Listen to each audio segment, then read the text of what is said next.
مگر تم لوگوں سے اس معاملے پر بات مت کیا کرو، اس بحث مباحثے کا کوئی فائدہ نہیں ہوتا۔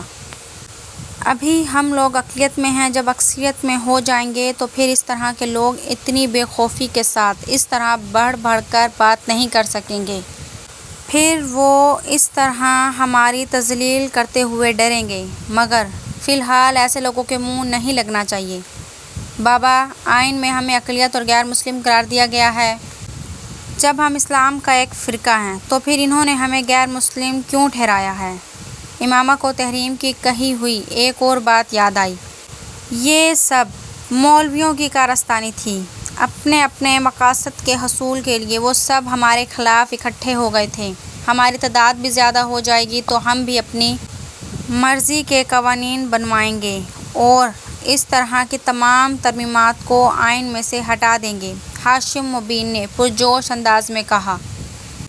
اور تمہیں اس طرح بے وقوفوں کی طرح کمرے میں بند ہو کر رونے کی ضرورت نہیں ہے۔ ہاشم مبین نے اس کے پاس سے اٹھتے ہوئے کہا۔ نہیں۔ امامہ انہیں وہاں سے جاتے ہوئے دیکھتی رہی۔ تحریم کے ساتھ وہ اس کی دوستی کا آخری دن تھا اور اس میں تحریم سے زیادہ خود اس کا رویہ وجہ تھا۔ وہ تحریم کی باتوں سے اس حد تک دل برداشتہ ہوئی تھی کہ اب تحریم کے ساتھ دوبارہ پہلے سے تعلقات قائم رکھنا اس کے لیے مشکل ہو گیا تھا۔ خود تحریم نے بھی اس کی خاموشی کو توڑنے کی کوشش نہیں کی۔ ہاشم مبین احمدی جماعت کے سرکردہ رہنماؤں میں سے ایک تھے۔ ان کے بڑے بھائی اعظم مبین احمد بھی جماعت کے اہم رہنماؤں میں سے ایک تھے۔ ان کے پورے خاندان میں سے چند ایک کو چھوڑ کر باقی تمام افراد بہت سال پہلے اس وقت قادیانیت اختیار کر گئے تھے جب اعظم مبین احمد نے اس کام کا آغاز کیا تھا۔ جن لوگوں نے قادیانی اختیار نہیں کی تھی وہ باقی لوگوں سے قطع تعلق کر چکے تھے۔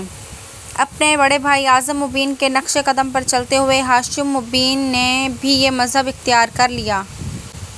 اعظم مبین کی طرح انہوں نے اپنے مذہب کے فروغ اور تعلیم کے لیے کام کرنا بھی شروع کر دیا۔ اس 15 سالوں میں وہ دونوں بھائی اس تحریک کے سرکردہ رہنماؤں میں شمار ہونے لگے۔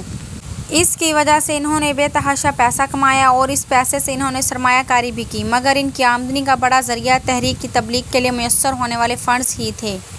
ان کا شمار اسلام آباد کی ایلیٹ کلاس میں ہوتا تھا۔ بے تحاشا دولت ہونے کے باوجود ہاشم اور اعظم مبین کے گھر کا ماحول روایتی تھا۔ ان کی خواتین باقاعدہ پردہ کیا کرتی تھیں، مگر اس کا یہ مطلب نہیں تھا کہ ان خواتین پر ناروا پابندیاں یا کسی قسم کا جبر روا رکھا گیا تھا۔